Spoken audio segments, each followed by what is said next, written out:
வணக்கம் மாணவர்களே, நாம் இன்றைக்கு இந்த காணொளியில் என்ன பார்க்க போகிறோம் அப்படின்னா, வகுப்பு 12 தமிழ் 2ஆம் திருப்புதல் தேர்வு 2024 விருதுநகர் மாவட்டம். இந்த வினாத்தாளில் என்னென்ன கேள்விலாம் கேட்டிருக்காங்க அப்படின்னு நம்ம ஏற்கனவே பார்த்து விட்டோம். இனி இந்த காணொளியில் நாம் 1 மதிப்பெண்களுக்கான கேள்வி பதில்களை பார்க்கலாம். வாங்க காணொளிக்குள்ளே போகலாம். ஓகே, ஃபஸ்ட்டு நாம் சரியான விடையை தேர்ந்தெடுத்து எழுதுக. அதாவது நாம் 1 மதிப்பெண்களை நல்லா படிச்சிட்டோம் அப்படின்னா நம்மளுடைய கையில் எத்தனை மதிப்பெண்கள் இருக்குது? 14 மதிப்பெண்கள் நம்ம கையில் இருக்குது. சரி, இப்போ ஒவ்வொன்றா பார்க்கலாமா? 1.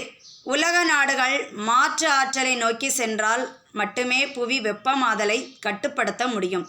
இத்தொடர் உணர்த்துவது கார்பன் அற்ற ஆற்றல் பயன்பாடே தேவையாகிறது. 2. பொறுத்துக. தமிழ் அழகியல் தி. சு.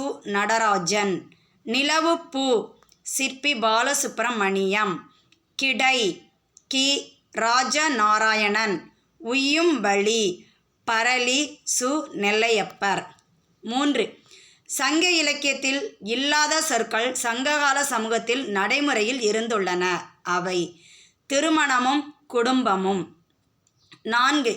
பின்வரும் நாலடியார் பாடலின் பொருளுக்கு பொருத்தமான திருக்குறளை கண்டறிக.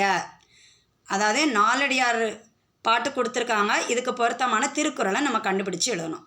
சரி, நம்ம முதல்ல பாட்டை வாசித்துருவோமா? வாசிக்கலாமா? சரி, ஓகே, எல்லோரும் கவனிங்க. நல்லார் நயவர் இருப்ப நயம் இயலக் கல்லார் கொன்றாகிய காரணம் தொல்லை வினைப்பயன் அல்லது வேல் நெடுங்கண்ணாய் நினைப்ப வருவதொன்றில். சரி, இதற்கு பொருத்தமான திருக்குறள் என்னது? நல்லவை எல்லாம் தீயவாம் தீயவும் நல்லவாம் செல்வம் செயற்கு. சரி, அடுத்த கழிப்பலாமா? 5. சுவடியோடு பொருந்தாத ஒன்றை தேர்வு செய்க. என்னது? கடுக்காய். சரியா? 6. படிமம் என்பதன் பொருள் காட்சி. 7. ஆர்ப்பரிக்கும் கடல் அதன் அடித்தளம் மௌனம் மகா மௌனம். அடிகள் புலப்படுவது நிறைகுடம் நீர் தழும்பல் இல். 8. யானை புக்க புலம் போல. இவ்வுவமைக்கு பொருத்தமான தொடர் தனக்கும் பயன்படாது பிறருக்கும் பயன்படாது. 9. மறைத்து சொல்லவும் மிகுத்து சொல்லவும் அழுத்தி சொல்லவும் பயன்படும் இலக்கிய உத்தி எது? குறியீடு. 10. கடையெழு வள்ளல்களின் வரிசையை சாராத மன்னர்கள் நல்லிக்கோடனும் குமணனும். 11. வல்லினம் மிகும் மிகா தொடர்களின் பொருள் அறிந்து பொருத்துக.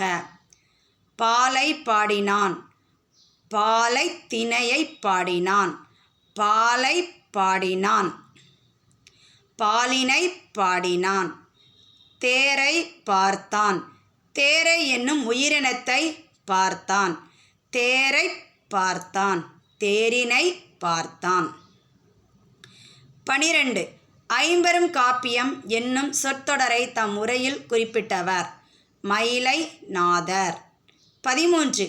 அதிசய மலரின் புன்னகை உணர்த்துவது நம்பிக்கை. 14. லாபி என்பதன் தமிழ்ச்சொல் ஓய்வறை. ஓகே, இப்போ நம்ம 1 மதிப்பெண்களுக்கான பதில்களை பார்த்தாச்சு. இப்போ நம்ம கையில் எத்தனை மார்க் இருக்குது? 14 மதிப்பெண்கள் நம்ம கையில் இருக்குது, அப்படி தானே? Okay, super.